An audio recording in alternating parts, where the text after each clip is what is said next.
So let us go with the problem number 9 here. Mayank bought a ball for rupees 20.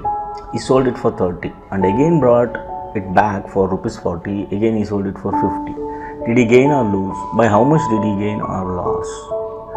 This is what we need to find out. Let us check out with this. See, Mayank, the cost price at the first transaction is going to be 20 rupees and he sold it, the selling price of the same ball is 30 rupees. So now profit as SP is greater than CP, that is SP means selling price is greater than cost price. So automatically profit, he is going to get profit, that is 30 minus 20 is equal to 10 rupees. Now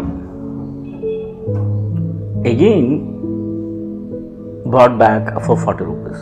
Now this for the second transaction, the cost price of the ball is 40 rupees and he sold it for 50 rupees. Right, here also the selling price is greater than cost price, so that's what the profit will be there. Profit is equal to, so that is going to be 50 minus 40, which is going to be 10 rupees profit. In both the cases he earned 10 and 10 rupees profit. By how much did, so that's what, for first transaction he earned 10 and for the second transaction he earned 10. The total he earned 20 rupees, it is a profit.